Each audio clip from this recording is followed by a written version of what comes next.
మాధవి గారు.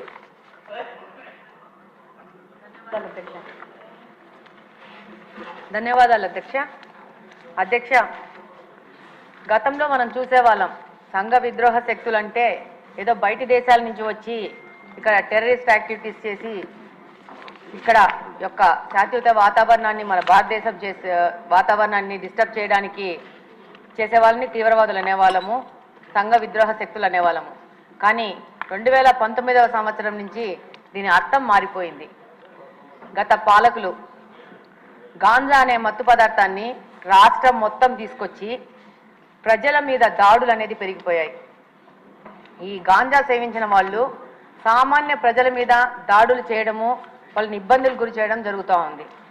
అధ్యక్ష, ఒకప్పుడు గాంజా అనేది పెద్ద పెద్ద నగరాలకి, పెద్ద పెద్ద సిటీస్కి మాత్రమే పరిమితమయ్యేది ఉంది. ఆ సిటీస్లోనే పబ్బులలో, రెస్టారెంట్లో అవైలబుల్ ఉంది. ఇప్పుడు గాంజా అనేది చిన్న మండల స్థాయికి, గ్రామ స్థాయికి చేరుకోవడం జరిగింది. ఇప్పుడు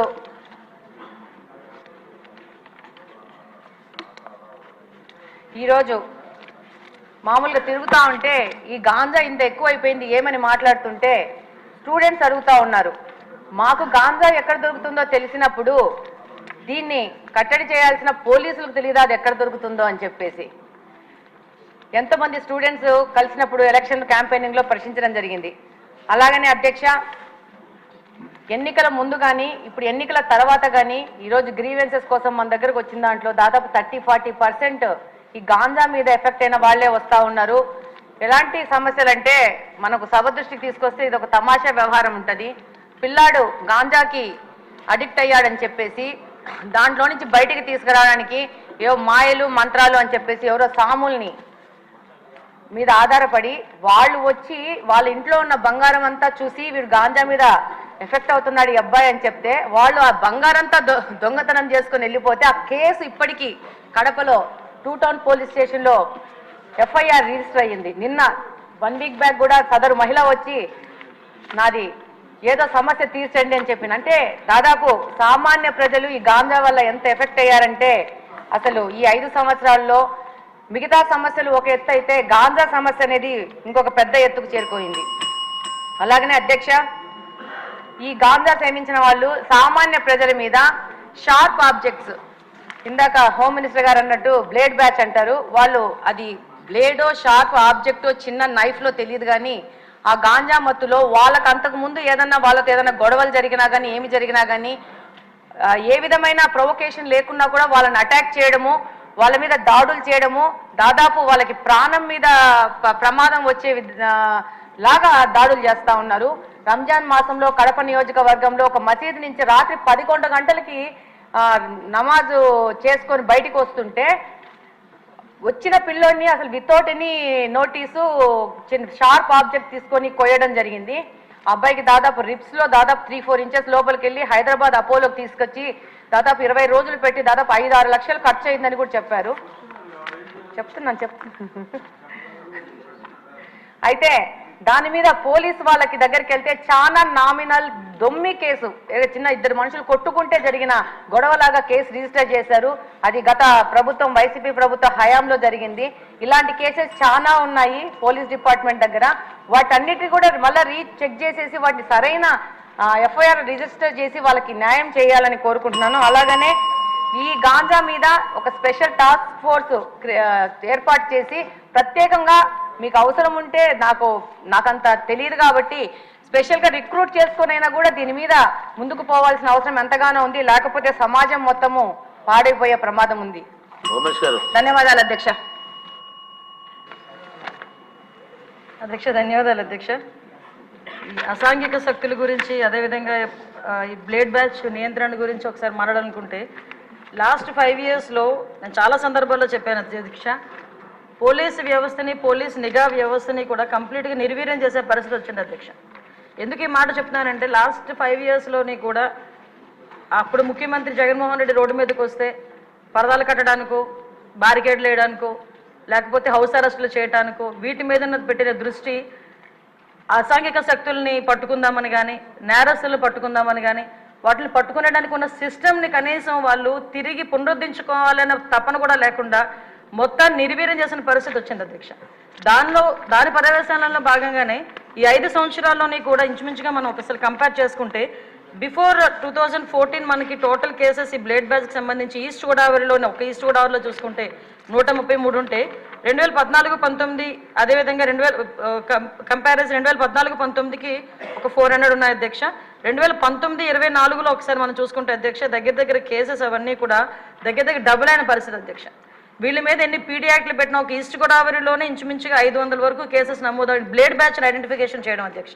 వీళ్ళే కాకుండా మనకి రాజమండ్రి అదేవిధంగా ఎన్టీఆర్ డిస్ట్రిక్ట్లోనే ఎక్కువ ఈ బ్లేడ్ బ్యాచ్ అనేది ఎక్కువగా ఐడెంటిఫికేషన్ అయి ఉంటుంది. వాళ్ళు ఇంచుమించుగా దగ్గర రెండు కలిపి ఈ మొన్న 2019-24లో దగ్గర 825 మందిని ఐడెంటిఫికేషన్ చేయడం జరిగింది అధ్యక్ష. ఐడెంటిఫై చేయడం ఒక ఎత్తు అయితే వీళ్ళు నియంత్రించే సిస్టమ్ అయితే పోలీస్ డిపార్ట్మెంట్లో లాస్ట్ 5 సంవత్సరాలు లేదు అధ్యక్ష. ఎందుకు ఈ మాట చెప్తున్నానంటే దగ్గర 15,000 సీసీ కెమెరాలు 2014-19 వరకు టీడీపీ హయాంలో పెడితే ఒక్క సీసీ కెమెరాని పెట్టకపోవడం సరికదా, ఉన్న సీసీ కెమెరాలను కూడా పునరుద్ధరించుకోకపోవడం అనేది నిజంగా ఒక సిగ్గుచేడు అధ్యక్ష. ఎందుకంటే అంటే మీలాంటి వాళ్ళు పెట్టేటప్పుడు సీసీ కెమెరాలు బాగా పనిచేస్తాయి సార్. అప్పుడు తీసేసి వీడియో తీశారు కదా సార్ మిమ్మల్ని చూపించడానికి, డైరెక్ట్ వీడియోలో చూపించుకున్నాడు. విషయం ఏంటంటే సీసీ కెమెరాలు తీసేయడం,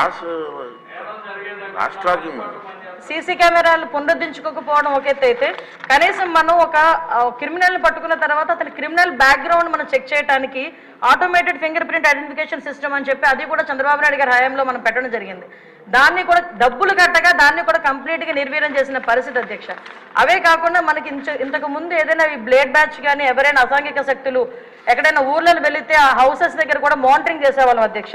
ఇంచుమించుగా వాటికి సంబంధించి LHMS అని చెప్పి దాని ద్వారా కూడా లాక్డ్ హౌసెస్ ఏదైతే ఉందో అక్కడ కూడా మానిటరింగ్ ఏర్పాటు చేసి అక్కడ సీసీ క్యామ్స్ ఏర్పాటు చేసుకుని వాళ్ళు వచ్చేటంత వరకు భద్రత కల్పించడం, అంటే మామూలు మైన్యూర్ లెవెల్ వరకు కూడా పోలీసింగ్ వెళ్ళి వాళ్ళు భద్రత కల్పించే పరిస్థితులు లాస్ట్ గవర్నమెంట్లో ఉండేది. ఈ గవర్నమెంట్ ఎప్పుడైతే నిర్వీర్యం చేసిందో పోలీసు వ్యవస్థని, మీరు అన్నట్టుగా మొత్తం అరాచక శక్తులు అసాంఘిక శక్తులు అరాచక శక్తులు అంటే ఇందాక మేడం గౌరవ ఎమ్మెల్యేగా చెప్పినట్టు ఎవరో బ్లేడ్ బ్యాచ్ అనో ఇంతకుముందు ఎక్కడి నుంచో వచ్చారు, పై దేశాల నుంచి వచ్చారు, పై రాష్ట్రాల నుంచి వచ్చారు, బీహార్ బ్యాచ్ అక్కడ బ్యాచ్ ఇక్కడ బ్యాచ్ అనుకునే వాళ్ళు. ఇప్పుడు అలా కాదు, అది ఆ బ్యాచ్ ఈ బ్యాచ్ కాదు, వైసీపీ బ్యాచ్ అన్నట్టుగా అసాంఘిక శక్తులు ఎక్కువగా అయిపోయి ఈరోజు కనీసం రాముల్లో గుడికి భద్రత లేదు, బడికి భద్రత లేకుండా అయిపోయింది అధ్యక్ష. లాస్ట్ 5 సంవత్సరాలు కూడా బడిలోనున్న అక్కడికి వెళ్ళి అసాంఘిక కార్యకలాపాలు, ఈవెన్ ఒక రోజు స్కూల్ లాక్ చేసి ఉంటే అక్కడికి వెళ్తే సోమవారం మార్నింగ్ అక్కడికి స్కూల్ ఓపెన్ చేస్తే బీరు బాటిళ్ళు అక్కడ కైనీ ప్యాకెట్లు అవి కనిపించే పరిస్థితి.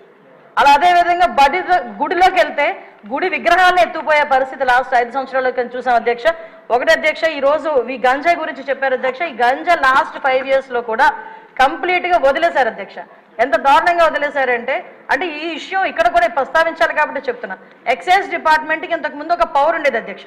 గాంజాని డిస్ట్రాయ్ చేయడానికి కానీ గాంజా మొక్కల్ని ధ్వంసం చేయడానికి కాల్చడానికి వాళ్ళకి ఒక సిస్టమ్ ఉండేది అధ్యక్ష. దీన్ని ఎప్పుడైతే సెబ్కి ఇచ్చారో ఈ ఎక్సైజ్ డిపార్ట్మెంట్కి వాళ్ళకి కూడా అటువంటి పరిస్థితి ఏమీ లేదు. ఈ సెబ్ కూడా ఓవరాల్గా ఒక గంజా మీదే కాకుండా ఓవరాల్ మనకి మైన్స్ మీద, శాండ్ మీద, లిక్కర్ మీద వీళ్ళు ప్రత్యేకమైన దృష్టి పెట్టడం, గంజాయిని పక్కన పెట్టడం జరిగింది అధ్యక్ష. దాని పర్యవేక్షణలో భాగంగా గంజాయి అన్నది ఎవరో ఎక్కడో ఈ యూనివర్సిటీ పిల్లలు పెద్ద పిల్లలు తాలూకా పిల్లలు చేస్తారనుకున్నది కాస్త స్కూల్ లెవెల్లో ఈరోజు స్కూల్ బ్యాగ్లో కూడా వెళ్ళిపోయింది అధ్యక్ష గంజా ప్యాకెట్. సో మేము ఇప్పుడు ఈ గంజా మత్తులోనే ఈ బ్లేడ్ బ్యాచ్ కూడా విచక్షణ కోల్పోయి అడ్డొచ్చిన వాళ్ళందరినీ కూడా ఇష్టానుసారంగా ఆ బ్లేడ్తోని చేయటం, హర్ట్ చేయటం. అందులో భాగంగానే ఇందాక గౌరవ సభ్యులు చెప్పినట్టుగా మన ఎలక్షన్ క్యాన్వాసింగ్ లో భాగంగా పవన్ కళ్యాణ్ గారు వెళ్ళేటప్పుడు పవన్ కళ్యాణ్ గారి మీద కూడా దాడి చేయటం బ్లేడ్ బ్యాచ్. అంటే వాళ్ళకు ఒక విచక్షణ కోల్పోయి ఇలాంటి వాళ్ళని హైయర్ చేసుకుంటారు అధ్యక్ష. కొన్ని రాజకీయ పార్టీలు అసాంఘిక శక్తుల్ని ఇలాంటి వాళ్ళని హైయర్ చేసుకుని గుంపుల్లో పంపించి కూడా ఇలాంటి పనులు కూడా చేస్తున్నారు అధ్యక్ష. వీళ్ళకి గంజాయి దొరకకపోతే వైట్నర్ స్మెల్ గట్టిగా తీసి దాంతో కూడా వాళ్ళు మత్తు తెచ్చుకొని వాళ్ళు ఇలాంటి అసాంఘిక కార్యకలాపాలు, అంటే అసాంఘిక కార్యకలాపాలు ఈజీ మనీ గురించి పిల్లలు పాడైపోతున్నారు, పిల్లలు దానికి అడిక్ట్ అయిపోతున్నారు అన్న విషయం అయితే మా దృష్టికి వచ్చింది అధ్యక్ష. దీని మీద నార్కోటిక్ టాస్క్ ఫోర్స్ మొన్ననే క్యాబినెట్ సబ్ కమిటీ కూడా ఏర్పాటు చేయడం జరిగింది. గంజా గురించి ఎడ్యుకేషన్ డిపార్ట్మెంట్, మన అదేవిధంగా home department, tribal welfare department, excise department, health డిపార్ట్మెంట్తో కలిపి ఒక సబ్ కమిటీ కూడా ఏర్పాటు చేయడం జరిగింది. నార్కోటిక్ టాస్క్ ఫోర్స్ కూడా ఒక అతి తొందరలో క్యాబినెట్ కూడా ఆమోదం పొందిన తర్వాత narcotic task force with special ఆఫీసర్స్తో కూడా ఏర్పాటు చేయడం జరుగుతుంది. వీటితో పాటు ఒక టోల్ ఫ్రీ నెంబర్ కూడా ఇస్తున్నాం. గాంజాకి ఎస్పెషల్లీ గాంజా పర్పస్లో ఒక టోల్ ఫ్రీ నెంబర్ కూడా ఏర్పాటు చేయడం జరుగుతుంది. సో ఇవన్నీ ఒక ఎత్తు అయితే అధ్యక్ష, ఈరోజు నేను మళ్ళీ చెప్తున్నాను అధ్యక్ష, ఈ సీసీ క్యామ్స్ని పునరుద్ధరించుకొని ఏదైతే టెక్నాలజీని యూజ్ చేసుకొని రాబోయే కాలంలో ఎట్టి పరిస్థితుల్లోని అసాంఘిక కార్యక్రమాలు చేయడానికి ఆలోచన కూడా రాకుండా చేయడానికి ఒక ఉక్కుపాదం మోపడానికి పోలీసు వ్యవస్థ, హోంశాఖ కూడా సిద్ధంగా ఉందని, దానికి గౌరవ చంద్రబాబు నాయుడు గారు కానీ పవన్ కళ్యాణ్ గారు కానీ అందరూ కూడా మాకు సహకరిస్తున్నారని చెప్తూ సెలవు తీసుకుంటున్నాను అధ్యక్ష. క్వశ్చన్ నెంబర్ 27 ఎడ్యుకేషన్ మినిస్టర్ గారు. అధ్యక్ష, మొదటి ప్రశ్నకి సమాధానం లేదండి. రెండో ప్రశ్నకి సమాధానం, ఈ ప్రశ్న ఉత్పన్నం కాదు. విష్ణుకుమార్ రాజు గారు. అధ్యక్ష నమస్కారాలు అధ్యక్ష. నేను అడిగిన క్వశ్చన్ అధ్యక్ష, విశాఖపట్నం పాలిటెక్నిక్ కాలేజీలో సరిపడి మరుగుదొడ్లు ఉన్నాయా లేదా అనేది అడిగాము అధ్యక్ష. ఎందుకంటే అధ్యక్ష దానికి రిప్లై గౌరవ మంత్రివర్యులు అన్నీ ఉన్నాయన్నట్టు ఇచ్చారు అధ్యక్ష. రెండోది ఏదైనా సౌకర్యాలు కల్పిస్తారా అంటే ఈ ప్రశ్నే ఉత్పన్నం కాదంటున్నారు అధ్యక్ష. అంటే గౌరవ మంత్రివర్యులు నేనేమి వ్యక్తిగతంగా ఏమంటలేదు అధ్యక్ష, కానీ జరిగిన విషయము అంతకుముందు ఈ పాలిటెక్నిక్ కాలేజ్ కూడా నార్త్ నియోజకవర్గంలో ఉంది అధ్యక్ష. దుర్మార్గపు ప్రభుత్వం ఇదివరకు ప్రభుత్వం. ఈ మాట అన్నందుకే నా పైన కేసు పెట్టి ఇప్పుడు నేను బెయిల్ పైన ఉన్నాను అధ్యక్ష. ఈ ఒక్క మాటే అన్నాను అంతే, దానికి నన్ను అరెస్టు, బెయిల్ మీద ఉన్నాను అధ్యక్ష. ఈ ప్రభుత్వం అంతకుముందు ఉన్న ప్రభుత్వం అధ్యక్ష వైఎస్ఆర్సీపీ ప్రభుత్వము మా పాలిటెక్నిక్ కాలేజీని తాకట్టు పెట్టిస్తారు, ఎంఆర్ఓ ఆఫీస్ని తాకట్టు పెట్టిస్తారు, రైతు బజార్ని తాకట్టు పెట్టిస్తారు, అట్లాగే ఆర్ఎండ్బి క్వార్టర్స్ని తాకట్టు పెట్టిస్తారు, ఎంఆర్ఓ గారు ఆఫీస్ని తాకట్టు పెట్టిస్తారు అధ్యక్ష. ఇవన్నీ నార్త్ నియోజకవర్గంలో ఉన్నాయి. లేని చాలా తాకట్టు పెట్టారు. ఈ పాలిటెక్నిక్ కాలేజ్ కూడా పాత ప్రభుత్వం విక్టిమ్ అధ్యక్ష. తర్వాత ఈ క్వశ్చన్కి వచ్చేటప్పటికి అధ్యక్ష, ఈ పాలిటెక్నిక్ కాలేజ్ చాలా ప్రఖ్యాతిగా ఉన్న పాలిటెక్నిక్ కాలేజ్. ఇది 1956లోనే ఇది స్థాపితం అయింది అధ్యక్ష. చాలా కోర్సెస్ ఉన్నాయి, diploma mechanical engineering, civil, electrical, అట్లాగే మెటలర్జికల్, ఫార్మసీ. దీని ఏరియా కూడా చాలా పెద్ద ఏరియా అధ్యక్ష, సుమారు 23 ఎకరాల 38 సెంట్లు అధ్యక్ష. తర్వాత దురదృష్టం ఏంటంటే నేను అడిగిన దానికి టాయిలెట్స్ అన్నీ ఉన్నాయని చెప్పారు అధ్యక్ష. అధ్యక్ష ఈ మధ్యకాలంలో చూస్తే పిల్లలు మంచినీళ్ళు కూడా తాగకుండా కాలేజీలకి స్కూళ్ళకి వెళ్ళే పరిస్థితి ఉంది అధ్యక్ష. ఎందుకంటే అక్కడ సరైన టాయిలెట్స్ లేవు. దానికి టాయిలెట్స్ ఏ విధంగా ఉండాలా అనేది కొంచెం ఇండియన్ స్టాండర్డ్స్ కూడా నిర్దేశించింది అధ్యక్ష. యాజ్ పర్ దీనికి toilet sanitation requirements for schools and education ఇన్స్టిట్యూషన్కి అధ్యక్ష IS 1172 ఆఫ్ 1993. ఇదొక్కటే కాకుండా నేషనల్ స్కూల్ శానిటేషన్ మాన్యువల్ అని కూడా కేంద్ర ప్రభుత్వము నిర్దేశించింది అధ్యక్ష. ఇప్పుడు దీనికి వచ్చేటప్పటికి ప్రాబ్లం ఏమవుతుందంటే మంత్రి గారు, మీరు ఏదన్నా ఇన్ఫర్మేషను స్కూల్స్ని అడిగితే వాళ్ళు లేదు అని అంటే ఎక్కడ పనిష్మెంట్ వస్తుందో, ఎక్కడ కంప్లైంట్ చేసినట్టు వాళ్ళపైన యాక్షన్ తీసుకుంటారో అని చెప్పి మేము అడిగినా వాళ్ళు ఇవ్వటం లేదు. నేను ఏదో నా స్పైస్ని పెట్టి కొంచెం ఇన్ఫర్మేషన్ తీసుకుని వచ్చే పరిస్థితి ఉంది అధ్యక్ష. ఉన్న వాస్తవాలను కూడా బయటకు చెప్పకపోతే ప్రభుత్వం కూడా చేయగలిగింది ఏమి లేదు. ఇంకొకటి అధ్యక్ష, ఇక్కడ దీంట్లో ఉన్న టాయిలెట్స్ చాలా అత్యంత దారుణం. ఈ యాజ్ పర్ IS 1172/1983 ప్రకారం అధ్యక్ష నాన్ రెసిడెన్షియల్ అయితే కాలేజ్ కానీ స్కూల్ కానీ అయితే WCలు ఎన్ని ఉండాలంటే అధ్యక్ష, 1 for every 40 boys and 1 for 25 girls. అట్లాగే యూరినల్లు 1 urinal for 20 boys, 1 urinal for 20 girls. Residential అయితే 1 water closet for 8 boys and 1 for 6 girls అధ్యక్ష. ఇప్పుడు మనకున్న ఈ పర్టికులర్ కాలేజీలో పాలిటెక్నిక్లో అనేది అధ్యక్ష 1169 బాయ్స్ చదువుకుంటున్నారు అధ్యక్ష. అట్లాగే 538 మంది అమ్మాయిలు అధ్యక్ష. టోటల్గా 1707 ఉన్నారు అధ్యక్ష. ఇది కాకుండా స్టాఫ్ ఇవన్నీ. ఇంతమందికి 1169 అబ్బాయిలు చదువుకుంటే ఉంటే toilets requirement as per the standards 59 ఉండాలి అధ్యక్ష. కానీ ఉన్నవి ఎన్నంటే తెలుసు అధ్యక్ష, 14 ఉన్నాయి. అంటే షార్ట్ ఫాల్ ఎంత ఉన్నాయండి? 45 టాయిలెట్స్ లేవు, యూరినల్స్ నేను చెప్పేది.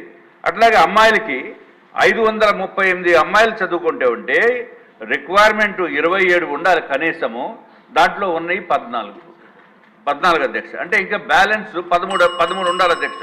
అధ్యక్ష ఇంకొక విషయం అధ్యక్ష, అట్లాగే ఇది చెప్పిన యూరినల్స్, తర్వాత వాటర్ క్లాజెట్స్, ఇది 1169 మందికి రిక్వైర్మెంట్ అయితే 30 ఉంది అధ్యక్ష, కానీ ఉన్నాయి అయితే 2 అధ్యక్ష. Short fall are 28. అట్లాగే 538 మంది గర్ల్స్కి అయితే 22 టాయిలెట్స్ వాటర్ క్లాజెట్స్ ఉండాలి, ఉన్నవి 2, అంటే బ్యాలెన్స్ రిక్వైర్మెంట్ 20 ఉండాలి అధ్యక్ష. మరి ఇంత షార్ట్ ఫాల్ ఉండి ఏమీ లేవు అని అంటే అది ఎందుకో మరి నాకైతే అంత దారుణమైన రిప్లై అవసరం లేదనుకున్నాం అధ్యక్ష. అధ్యక్ష ఇదొకటే అధ్యక్ష, ఒకటి ఇది కేవలము ఓన్లీ ఈ పాలిటెక్నిక్ కాలేజ్ అనే కాదు అధ్యక్ష, ప్రైవేట్ స్కూల్స్లో నాకు 2 మనవరాళ్ళు అధ్యక్ష, వాళ్ళిద్దరు యుఎస్ సిటిజన్స్. వాళ్ళు స్కూల్కి వెళ్ళేటప్పుడు మంచినీళ్ళు తాగేయాలంటే మంచినీళ్ళు తాగరు, ఎంతో బలవంతంగా మంచినీళ్ళు తాగిస్తే అక్కడ టాయిలెట్స్ సరిగా లేవు, అందుకని మేము తాగమంటే నేను మొన్నే చెప్పొచ్చాను అధ్యక్ష. ఇప్పుడు లోకేష్ బాబు గారు దీనికి సంబంధిత మంత్రివర్యులు అయ్యారు, అన్ని టాయిలెట్స్ అన్ని శుభ్రంగా ఉండేటట్టు అన్ని ప్రైవేట్ స్కూల్స్లోని కాలేజెస్లోని దానిపైన ప్రత్యేకమైన ఫోకస్ పెడతారని చెప్పి నేను హామీ ఇచ్చి రావడం జరిగింది అధ్యక్ష. ఇంత షార్ట్ ఫాల్ ని దయచేసి మంత్రివర్యులు చూసుకోవాలి అధ్యక్ష. ఇంకొక అయిపోయింది అధ్యక్ష, ఈ పాలిటెక్నిక్ కాలేజీలకి అయిపోయింది అధ్యక్ష. ఈ పాలిటెక్నిక్ కాలేజ్కి అంతకుముందు ఎప్పుడు మంత్రులు వెళ్ళరు, అంతకుముందు ఎప్పుడు మంత్రులు వెళ్ళలేదు అధ్యక్ష, అందుకే ఇవన్నీ ప్రాబ్లమ్స్. దయచేసి దీన్ని కూడా దృష్టిలో పెట్టుకోవాల్సిన అవసరం ఉంది అధ్యక్ష.